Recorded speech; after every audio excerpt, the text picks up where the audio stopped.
दोस्तों, आज की कहानी है बंद कमरे में कर रही थी मैं खिड़की से देख लिया। कहानी पसंद आए तो वीडियो को लाइक और सब्सक्राइब जरूर करना। सिंगापुर में आया की तलाश तब पूरी हुई जब तिमोथी एक एजेंसी की मराफत उनके मन मुताबिक मिल गई। तिमोथी ने घर तो बाखूबी संभाल ही लिया और उसके बच्चे रुद्राज को भी, परंतु तिमोथी की दास्तान सुनकर पवित्रा क्यों बेचैन हो गई। क्या थी हकीकत। कार से उतरकर जैसे ही घर में कदम रखा तो tick tock tick tock tick tock की आवाज सुनाई दी। अपना ऑफिस बैग सोफे पर रखते हुए मैंने कमरे में झांक कर देखा तो तिमोथी घोड़ा बनी हुई थी और उसकी पीठ पर रुद्राज। घुड़सवार रुद्राज मेरा बेटा है तो अभी 5 साल का, पर बेहद शरारती। तिमोथी को ना तो कोई काम करने देता है और ना ही अपने पास से हटने देता है। किंडरगार्टन से दोपहर 2 बजे आकर शाम 5 बजे तक मैं ऑफिस से नहीं आ जाती। तिमोथी के साथ मस्ती करते रहना उसका रोज का संगल बन गया था। कभी उसे घोड़ा बनाता है तो कभी हाथी और कभी ऊंट बनाकर उस पर सवारी करता है।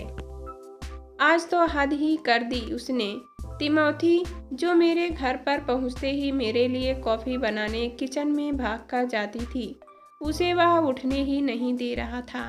No, she is my horse, I will not allow to move her. बड़ी मुश्किल से माना वह। जब तिमोथी ने प्यार से समझाया कि वह मम्मा के लिए कॉफी बनाने यूं गई और यूं वापस आई 2 मिनट में, no not 2 minute, 1 minute only, Rudraksh चीखते हुए बोला। ओके बाबा, कहती हुई तिमोथी तेजी से किचन की ओर भागी कॉफी बनाने। 3 महीने पहले दिलीप और मैं जब कंपनी की ओर से डेपुटेशन पर सिंगापुर आए थे, तब उस समय हमारी सबसे बड़ी चिंता यही थी कि रुद्राज सुबह 8 बजे से दोपहर 2 बजे तक तो किंडरगार्टन में रहेगा, पर उसके बाद हम लोगों के ऑफिस से शाम को घर आने तक कोई विश्वास योग आया मिल पाएगी या नहीं।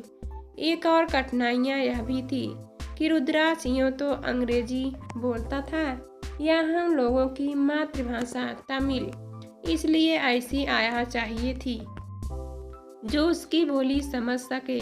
सिंगापुर पहुंचते ही हम लोगों ने ऐसी एजेंसियां खोजनी शुरू की जो घरेलू नौकरानियों और आया जरूरत के अनुरूप चयन कर उपलब्ध कराती थी। 2 दिन बाद ही वह एक आया को अपने साथ लेकर आया। फिर परिचय कराते हुए वह बोला, यह तिमोथी है, फिलिस्तीनी कैथोलिक ईसाई। पिछले माह तक ये आपके जैसे ही दक्षिण भारतीय सरनन सर के यहाँ घरेलू काम और बच्चे की देखभाल करती थी। उनके चेन्नई चले जाने के इसको नया काम चाहिए था। ये दक्षिण भारतीय व्यंजन बनाने में भी निपुण है। मेरे ख्याल से आपको जिस तरह की आया की जरूरत है, तिमोथी उसके लिए पूरी तरह उपयुक्त होगी। तकरीबन 55 से 60 साल की उम्र के मध्य के सौम्य से दिखने वाली इस महिला में मुझे प्रथम दृष्टि में ही आकर्षण के साथ साथ ममत्व की झलक दिखी। उसने कुछ समय में ही रुद्राज को गोद लेकर अंग्रेजी में बात की तो रुद्राज थोड़ी ही देर में उससे इतना घुल मिल गया जैसे उसे पहले से जानता हो। दिलीप से मैंने तमिल में खुसर फुसर कर उनकी राय ली तो वे संतुष्ट लगे। हम लोगों की सहमत होने पर कांग्रेस ने एक कॉन्ट्रैक्ट फॉर्म भरा और तिमोथी को दिए जाने वाले वेतन पर और अवकाश संबंधी नियमों को हमें समझाया। अगले ही दिन तिमोथी ने हमारे आवास के साथ बने सर्वेंट क्वार्टर में शिफ्ट कर लिया। फिर सरनन मैडम ने उसे धीरे धीरे सब कुछ सिखा दिया। अब उसे भारतीय त्योहार और रीति रिवाज बहुत अच्छे लगते हैं। तिमोथी की वाणी में तो मधुरता थी ही, उसके हाथों में भी हुनर था। वह इतना स्वादिष्ट भोजन बनाती थी कि हम लोगों की डाइट में वृद्धि हो चली थी। दिलीप तो तिमोथी के बनाए सांभार के दीवाने थे। वे अक्सर कहते कि जैसा माँ संभार बनाती थी वैसा ही तिमोथी भी बनाती है। तिमोथी को खाली बैठना अच्छा नहीं लगता था। वह कोई काम ना भी हो तो भी काम निकाल कर करने बैठ जाती। उसे काम करते देख मुझे अपनी माँ की याद आ जाती।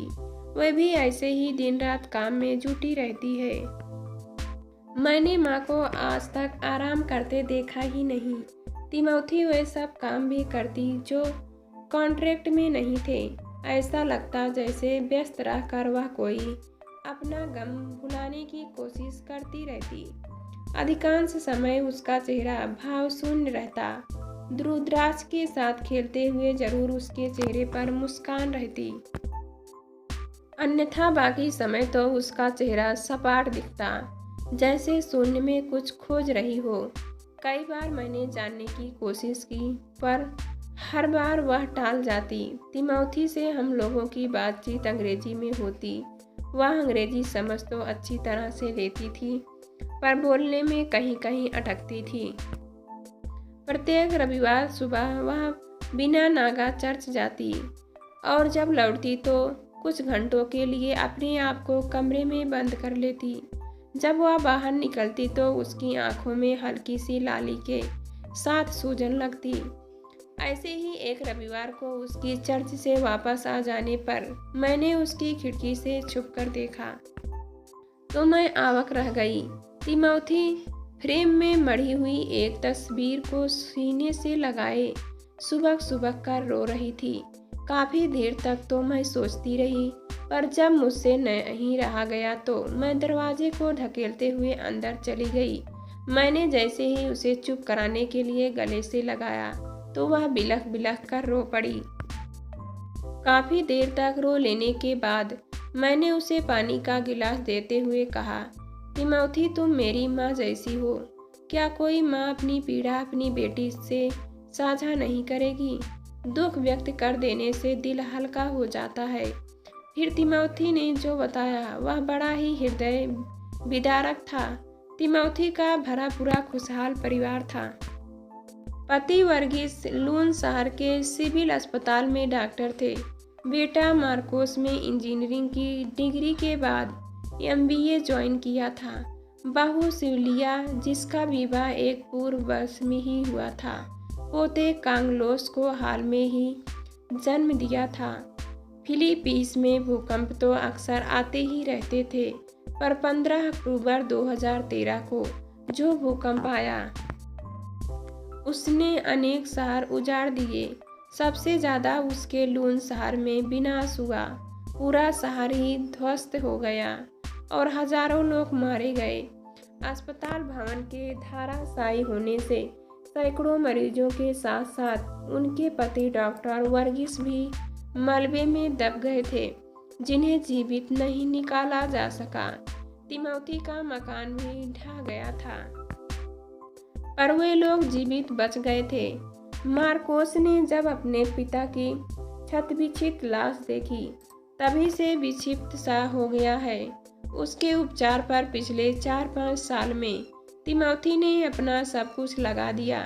डॉक्टर अभी भी कहते हैं कि मार्कोस ठीक हो जाएगा, थोड़ा समय और लगेगा। सिविलिया को यद्यपि चर्च में नौकरी मिल गई है पर बेटी को महंगे उपचार के लिए यह पर्याप्त नहीं होने से तिमोथी को आया की नौकरी करनी पड़ रही है। लून की बहुत सी भूकंप प्रभावित महिलाएं सिंगापुर में घरेलू नौकरानी का काम कर रही हैं। यहाँ सिंगापुर में वेतन अच्छा मिलता है और साथ में 1 माह का सवैतनिक अवकाश भी। तिमोथी साल में एक बार 1 माह के लिए लून जाती है। पोता कागलोस दादी को छोड़ता ही नहीं। जब रोते हुए पोते को छोड़कर वापस सिंगापुर तिमोथी आती है तो कई दिनों तक वह बेचैन रहती है। एक बार मार्कोस स्वस्थ हो जाए तब वह रूखा कूसा खाकर गुजारा कर लेगी पर पोते को छोड़कर कहीं नहीं जाएगी, कभी नहीं। तिमोथी की दुख भरी व्यथा सुनकर पवित्रा को जोर से रोना आया और वह तिमोथी से लिपटकर देर तक सिसकती रही। तिमोथी ने बेटी की तरह उसे भींचकर सीने से लगा लिया। वहाँ अब सिर्फ दो प्रेम भरी आत्माएं थी, माँ और बेटी के रूप में। न कोई मालकिन, न कोई आया, न कोई भारतीय, न कोई फिलिपिनी, न ही कोई हिंदू, न कोई ईसाई।